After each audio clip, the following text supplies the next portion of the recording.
months ago. I didn't even know that it rained in Perth at all. Even when I moved here, I didn't know that. Hello and welcome back to today's video.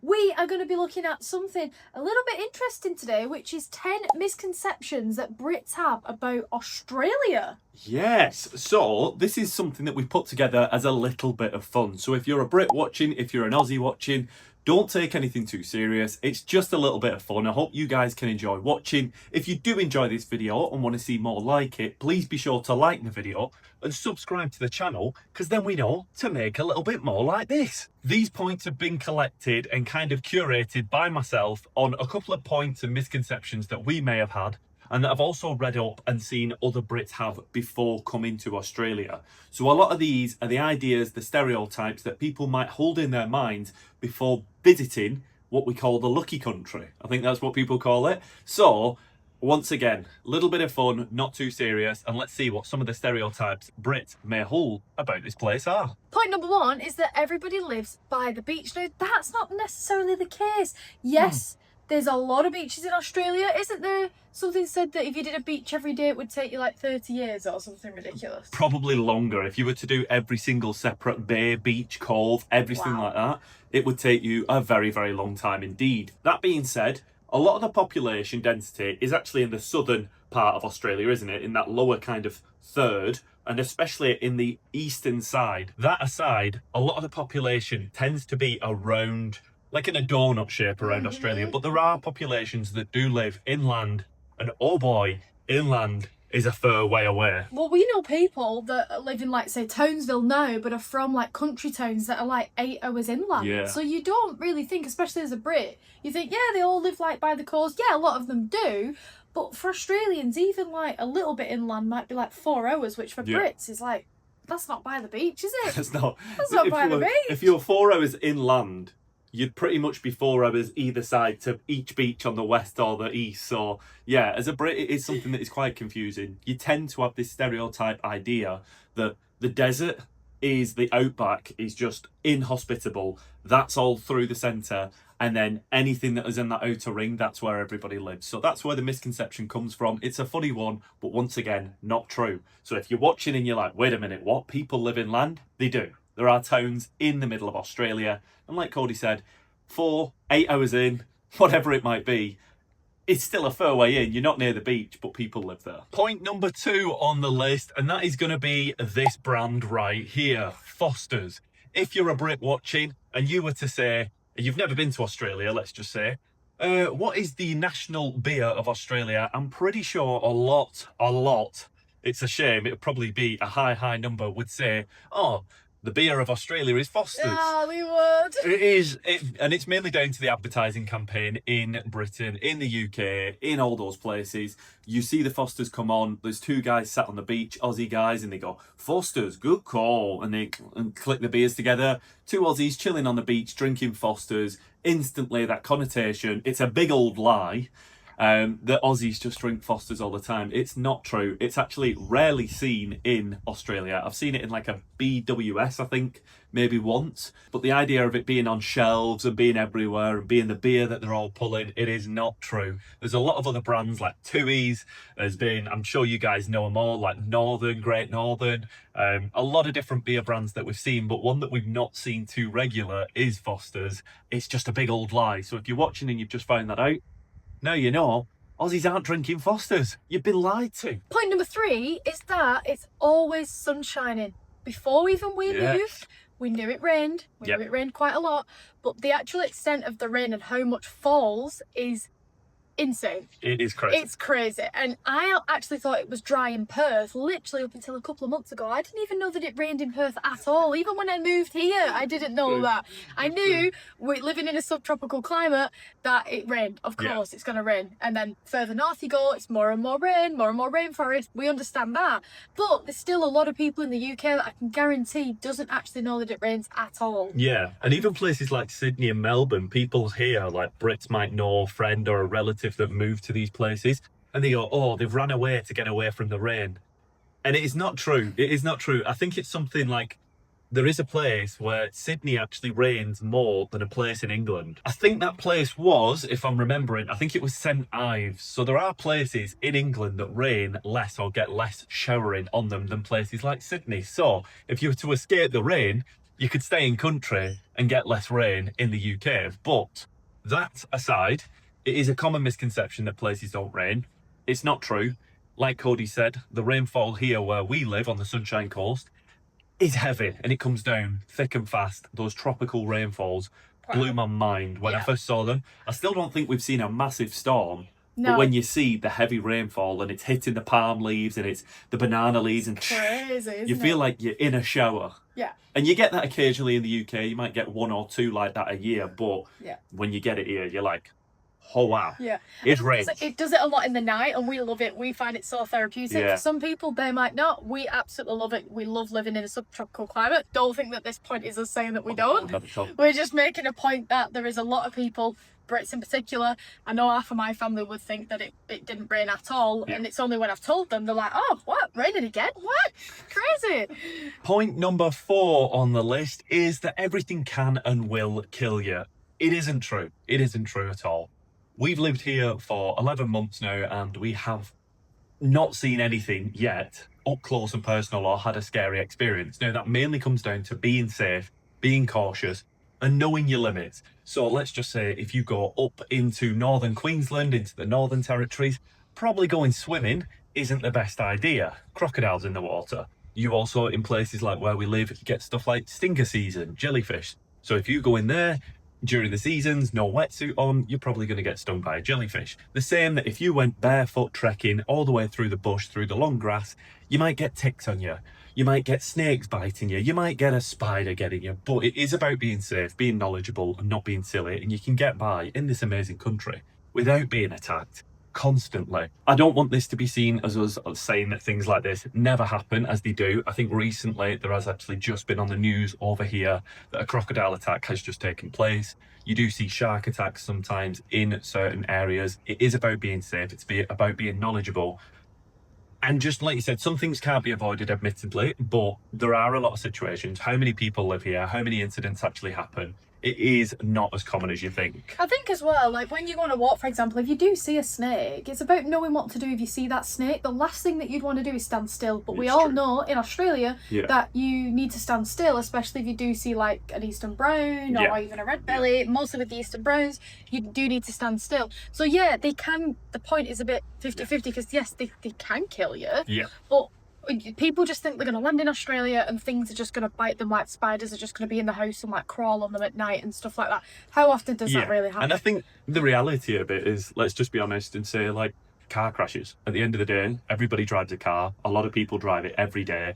You don't think anything of it, but you do know that if you were to be going at a certain speed that is particularly like a motorway or a highway speed, if you were in a crash in that, you wouldn't be in a good position, yet you still get into a car and go and do it. So like you said, the idea that it's daily struggles, that you're fighting through the street and avoiding snakes and spiders just isn't true. But the reality is things like this are around. You got to be respectful, be smart, get by. Point number 5 is that Australia is only like 300 years old. That's what we think a lot of the time in the UK, and that's mostly because we don't really learn too much about Australian culture at school, really. So we don't know that it's actually, you know, like Indigenous was here like 65,000 years ago. Yeah. You know, we don't know these kind of things, and we've still not delved too far into the culture here, really. We've become a lot more aware of things, and people in the comments, people letting us know and stuff as we've been here. But even before us fully getting here and getting a bit more of an idea of the place, you would be, especially as a Brit, not mistaken, but not as knowledgeable on these certain areas that a lot more Aussies are. They can tell you, they're informative, they do help you in these scenarios. But as a Brit, don't come over here thinking, oh, you know, it just started when, you know, people were moved over as thieves. That is not true. There's no culture. There isn't, no culture. If you're coming in with that mindset, it's not the right mindset to have. Be a bit more respectful, learn a bit more about the country. And if you come in here, you tend to find out a lot more about the country and living here because you can't avoid it. You learn, you naturally do. If you've got a bit of an inquisitive mind, asking questions, you find stuff out. Number 6 on the list is places aren't that far to drive to. Now, if you look on a map, everything looks particularly small. You could scroll on a globe and get round to the UK, to Australia, to this real quick. But you don't really get on a globe or on the map the scale of Australia. You really do need to understand the scale and the size of it once you're here. For example, we've just recently done a road trip up from the Sunshine Coast up to Mossman, to the Daintree area, and the whole drive up there would have took, in one sitting, 21 hours of driving. Now, if you were to look on the size of Australia, how big that is, it is nothing in comparison to the size of the whole place. So if you're looking on a map, you can be like, oh, I'll do that in no problem at all. The longest journeys we're usually used to, if you're doing a big long journey, would maybe be 7-8 hours. So I think if you went from the head to the toe of the UK, it is about 8 to 7 hours. It's not long. I used to do the drive down from Manchester to Cornwall with my dad every year. It'd be about 5 to 6 hours driving down in a camper van. And my grandma was like, make sure that you take 6 to 7 breaks on the way down, stop at every service station, give the kids a break, you know, you be resting your eyes, don't be driving for too long. And every single time we say that to Aussies, they're absolutely, the sides are like splitting from how long a lot of journeys that Aussies can do. They tend to just be able to drive that bit longer because of how big the place is. And also the roads just go on forever. These straight long roads that never seem to be ending are a lot bigger in Australia. So don't be lulled into believing that drives aren't as long, if that makes sense. So yeah, drives can be just as long. The place is massive. Be aware of it. Number 7 is a funny one, because this is that Aussies throw shrimps on the Barbie. Now, not only do they, well, they do throw shrimps on the Barbie, but they don't say that. Yes. That term is not, that phrase is something that isn't even used. saying that is going to get people angry. Like you said, just clarify that the point is they would throw what on the Barbie?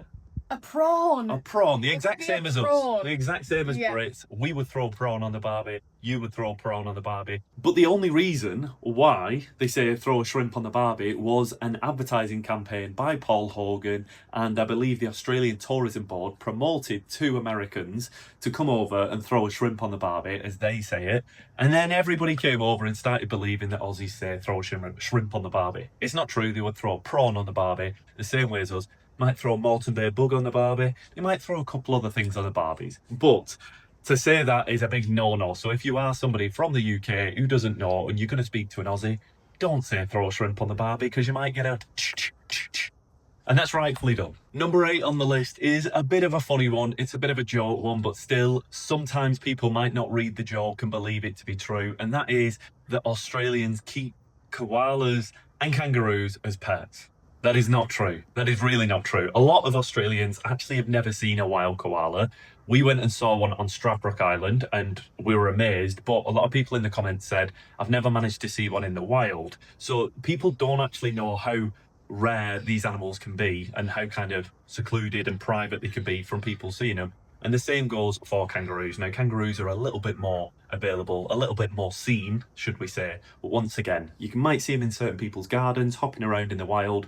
All of these animals are wild animals. People don't tend to put a saddle on them and start riding them like a horse. I've seen some people believing that people would actually use a kangaroo as like a horse. Now, like I said, it is a bit of a joke thing, but certain people, like if your mum and dad said it to you growing up, you might actually believe when you get to adult stage, if you've never been corrected and never been to Australia, that people put a saddle on a kangaroo and start riding it everywhere into town to go and get some shopping. Not true. Wild animals, they're everywhere. But people do that with ostriches, don't they?